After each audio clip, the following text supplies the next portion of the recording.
Okay, so next natin, no? April 3. Yan, no? April 3, acquired a service vehicle costing 80,000 pesos. Paid 50,000 cash and signed a note for the balance. So ano yung ibig sabihin ng transaction, no?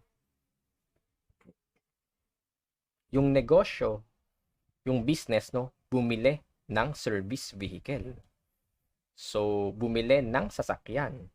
Yung halaga ng sasakyan, 80,000 pesos.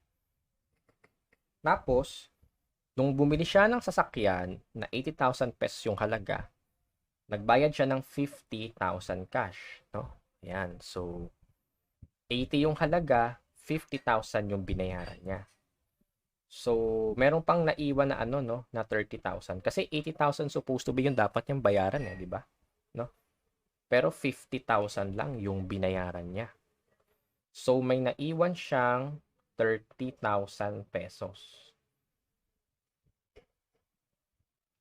And signed a note for the balance. So, yung tinutukoy class na balance dito is yung difference, no, between nung halaga ng sasakyan and kung magkano yung binayaran mo, no? So, basically, yung ibig sabihin ng balance dito, yung portion na hindi mo pa bayad, which is yung 30,000. So, may balance ka pa na 30,000. Ayan. Tapos, class, no, yung 30,000 na yon, so, base, di ba, utang mo pa siya, no? Kasi hindi pa bayad, eh. Kasi 80,000 yung halaga, pero 50,000 lang yung binayaran mo. So, may utang ka pang 30,000.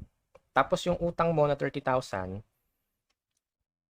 signed a note for the balance. So, yun yung sinabi ng statement. Ibig sabihin, yung 30,000 na utang mo, ginawan mo siya ng promissory note. Ayan, promissory note. Kung kailan babayaran si 30,000 pesos. No? Ayan. So, I hope, no, naiintindihan nyo yung nangyari doon sa transaction number, transaction ng April 3. Now, to record, no, transaction April 3, ayan, no, April 3. Ayan. Ano yung binili natin, no? Service vehicle. Remember, may service vehicle na account dito, no? Ito, oh. Ayan. Sa pagre-record class ng journal entry, kung given yung chart of accounts, no? When we say chart of accounts, no? Yung listing, no? Listahan ng mga accounts. So, kapag given class yung listahan ng mga accounts sa problem, dun lang kukuha, no? Ng account, no? Na gagamitan sa journal entry. Hindi tayong pwedeng gumamit ng account na um, nawala dun sa listahan. So, dapat kung ano na yung nasa listahan, yun lang din yung ating gagamitin. So, debit, service, vehicle. No? Okay. Ang service vehicle, asset. No? So, kapag nadagdagan ng asset, debit. Kaya debit, service, vehicle. Yan. Service vehicle. No? At what amount? The amount is 80,000 pesos. Hindi natin ang peso sign pala, no? Ayan. Wala palang peso sign. 80,000 pesos. No? Now, sa pagre-record class, no, ng mga purchases ng mga service vehicle, no, katulad ng mga furniture and fixtures, no, mga, ano ba, mga computer equipment, no? So, basically, mga purchases ng property, plant, and equipment. No? Kapag may mga transaction na ganun, no, purchases of property, plant, and equipment, lagi natin siyang i-record, no, at amount kung magkano, no? Regardless kung fully paid man yan or hindi. Ayan ha. Kasi dito class, no, 80,000 pero hindi pa talaga fully paid yan, no, 'di ba? Whether fully paid yan, no, whether utang or hindi, no, ang amount ng service vehicle natin still yung ating full amount. Yan. So sa basic accounting ganun, no. Basta purchases, no, or acquisition or acquired a service vehicle, acquired a computer equipment, no, purchase furniture and fixtures, no, laging i-record natin at full amount, no, fully paid man yan or hindi. Yan. 80,000. No? Tapos nagbayad daw ng cash, 50,000 pesos. No? Ang cash ay asset. And ang normal balance ng asset, debit. No? So kapag nadadagdagan ng asset, debit. Tama, no? So kapag nababawasan, syempre, yung kabaliktaran ng debit, yung credit. Kaya credit, cash. No? Na magkano? 50,000 pesos. Yan. So, hindi pa balanse, no? Yung ating debit at credit.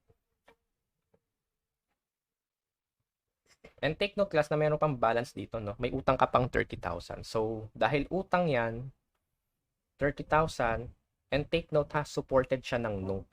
Yan, no?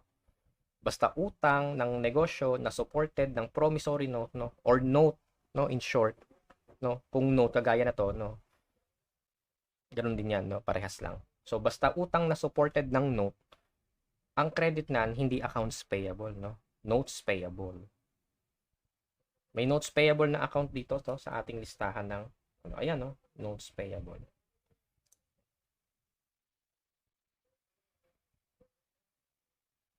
Magkano yun? 30,000. So, balance na ang ating debit and credit. Yan.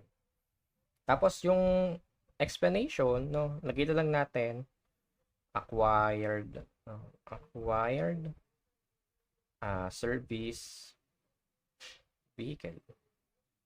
Yan. So, tapos na, no? Tapos na yung ating journal entry for transaction April 3. Now, how about yung posting reference? No? Lalagyan na ba natin yan? Yes, no, tama naman. Lalagyan na natin yan kasi ipopost na natin to, no? Ayan. Nilalagyan lang si posting reference na part kapag posting.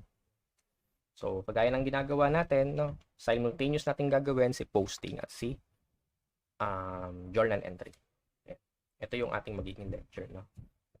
So, service vehicle. So, hanapin lang natin sa service vehicle na lecture. So, nandito yun sa likod, no?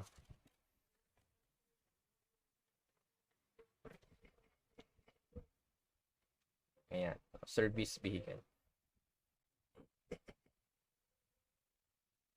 Ang date ay April 3. So, 2021, April 3. Tapos, explanation. Ay, sorry, ba't dito? Mali. Ako, nalagyan. Ay, lalagyan pa rin natin mamaya yan, no? Sige. Sorry, nalagyan natin, no? Dito pala dapat yan, no? Service vehicle. Okay. 2021, April 3. No? Ayan. Explanation. So, hindi natin lalagyan tong explanation, ha? Hindi na natin isusulat, no? Pero kung lalagyan nyo yan, ang ilalagay nyo na lang dyan yun, ito, no? Tong explanation sa journal entry. Tapos, journal reference, J-1. Kasi nasa first page ng journal. Debit, 80,000.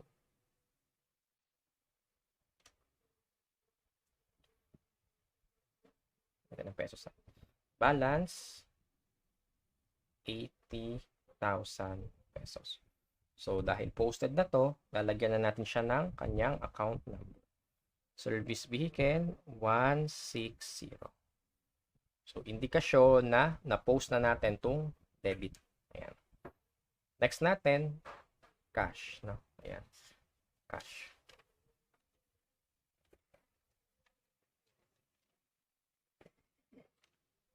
Cash natin, so April 3. No? Lagay lang natin, April 3. Tapos yung explanation, no? Acquired service vehicle. Ayan.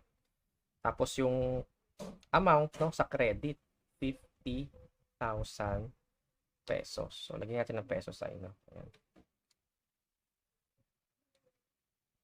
Kano yun? 50,000 pesos. Ayan. So, ito yung sinasabi namin, no, na running balance, no. From the time na nagpo-post tayo dito ng journal entry. Sorry, wala pa pala yung ano, no? Journal reference, ayan. No? Journal reference is J-1. Tapos credit is 50,000 pesos. Yan. Now, balik tayo no sa running balance no. When we say running balance, kailangan nating i-update from time to time no na nagpo-post tayo yung balance. So 71,000 dahil nabawasan si cash ng 50. So 71 minus 50, that is 21 no. 21,000 pesos. Yan. Tapos dahil na-post na si cash no, na credit, kailangan na nating ilagay yung account number dito sa posting reference 110. Indikasyon na na-post na natin tong credit cash. I hope class nasusundan nyo no. Nasusundan nyo. Next natin, notes payable credit. So ito yung nasulatan natin kanina no. Ayan, ito. Sulatan na natin siya. Ayan, 2021. Ayan, no, April 3. Tapos ang explanation, so ito din, acquired service vehicle. Pero hindi na natin susulat. Tapos journal reference, J-1. Ayan. Tapos credit, 30,000 pesos.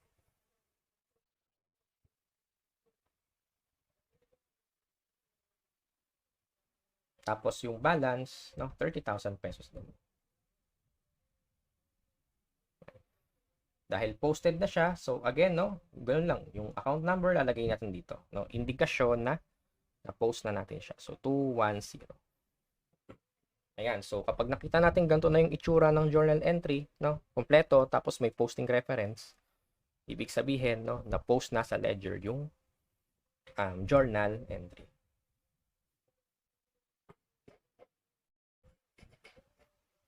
Okay, next natin, no, April 4. No, April 4. Purchase painting supplies on account for 3,200. So, syempre, no, si Kim Sok Jin, no, painting contractor, kumbaga, ini-establish pa niya lang, no, yung kanyang negosyo. So, bumili na siya ng painting supplies. Pero on account, no, ayan. When we say on account, no, kagaya na, no, purchase on account, yan. Ibig sabihin, utang, no, inutang niya yung 3,200, no. Bumili siya pero hindi pa bayad. Yan. Minsan ang ginagamit, no, purchase on credit. Yan, no. Other term ng on account. So kapag purchase on credit naman ang nabasa nyo, no, so ganun din, no, utang. Yan. Purchases on account, purchase on credit, so parehas lang. April 4. So April 4. Debit, no? Ang debit natin, painting supplies, no? Painting supplies. Na magkano, no? 3,200. Credit, no? Take note ha, on account, no? Ayan, basta pag nabasa nyo yung mga term na on account, on credit, no? Ayan. Ang credit na accounts payable. Binili ni Kim Sok Jin yung painting supplies pero utang muna, no? Ayan. Accounts payable 3,200. Yan, no? Balanse ang debit and credit. Ayan. Tapos explanation natin. Anong explanation dito, no? Purchase painting supplies. So, yun na lang, no? Purchase painting supplies. Ayan. So, post, no? Again, posting. So, painting supplies, no?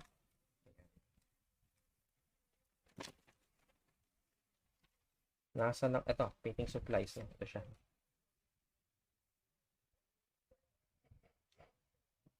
So, 2021, April 4, no? Explanation, lalagay nyo dito, no? Purchase painting supplies. Ayan. Pero hindi natin isusulat, ha? Para naman bumilis-bilis, no? Yung ating discussion. So, journal reference. So, still nasa page 1 tayo ng journal natin, no? Tapos, debit, 3,200. Running balance, no? 3,200. So, posted na, no? Yan. Posted na si debit. So, lagay na natin, no? Yung 130. Yan. I hope class nasusundan nyo na, no? Kung paano mag-journal entry, no? Master nyo dapat ang rules ng debit and credit. Tapos, no, familiarity sa mga transaction, no? Nakukuha naman yung class, no? Pagpalagay nyo siyang pinapractice, no? Pagpaulit-ulit nyo siyang ginagawa. Ayan. Next natin, accounts payable. So, accounts payable ay liability, no? So, cash, AR, painting supplies, no? Yan. Ito, dito siya sa likod.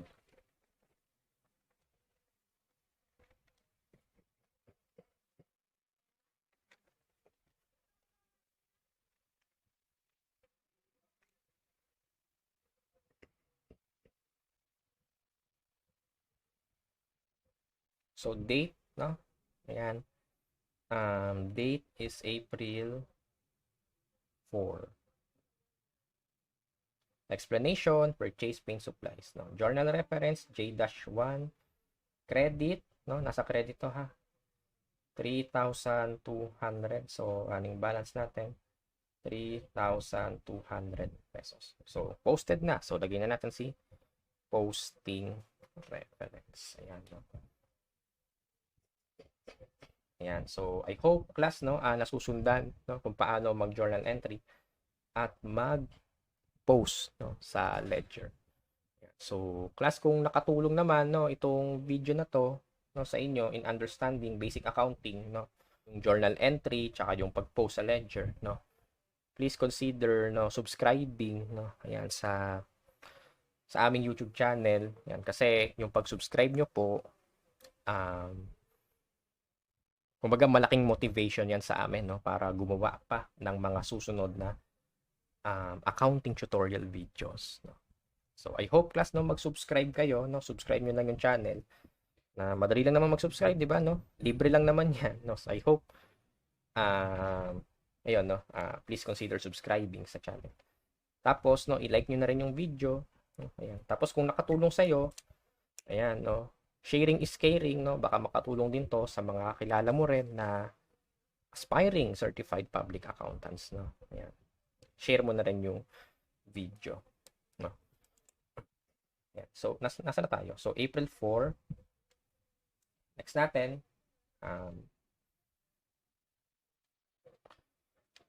April 5. April 5. Completed a painting job and billed the customer 4,800. So, April 5.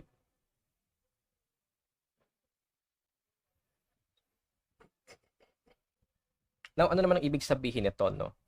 So, ibig sabihin, si Kim Sok Jin, no, nakompleto niya na yung painting job, no? So, nagpinta siya, no? Yan, nag-provide siya ng painting services. Tapos, no, build the customer 4,800. Yan. Now, class, no, when we say build, no, when we say build, no, the customer, yan, no, palagi niyang mababasa, no, sa basic accounting, no, build the customer, build the client, no. Ibig sabihin nan, sinisingil natin si customer, no, ng 4,800 para dun sa service na binigay natin sa kanya, no. Binigay ni Kim Sok Jin sa kanya. So, naniningil si Kim Sok Jin ng 4,800 sa customer. Bakit siya naniningil? Kasi, ayan no, nag-render siya ng services. Ayan. So, ito dahil naniningil sa customer, no, may utang yung customer, no? At yung utang ng customer, tawag doon, no, basically, accounts receivable. So, debit, accounts receivable, ayan, no? At what amount? 4,800.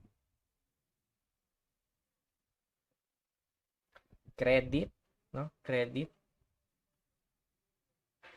painting revenues. Ayan. So basically, no, yung mga kita, no, yung income account ni Kim Sok Jin for painting services. Dito lahat pupunta, no, sa painting revenues. 4,800.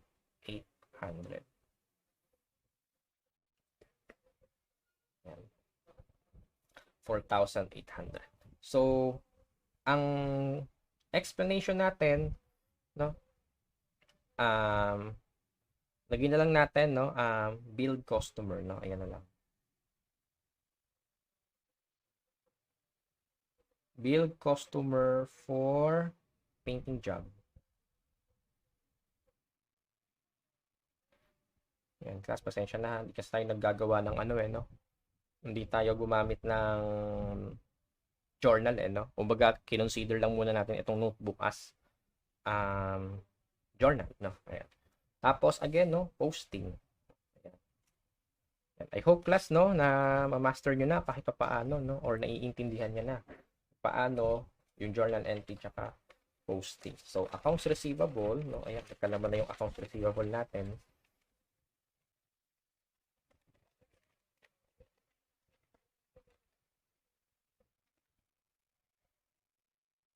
Date, April 5. Tapos explanation, so ito, no, hindi natin susulat, no, ayan. Reference, journal reference, J-1. So, debit, 4,800. Ayan, no, ayan. Tapos, dahil posted na to, lagay natin, 120. Indikasyon na posted na yung debit. Now, yung credit, painting revenue, so dito, no, ito. So, date, 2021, April 5, no? Explanation, ito, same. Journal reference, J-1. So, credit, no? Credit, 4,800. Balance, 4,800. Tapos, dahil posted na siya, lagyan ng posting reference, 410, which is account number. Indikasyon na yung journal entry ng April 5 posted na sa ledger.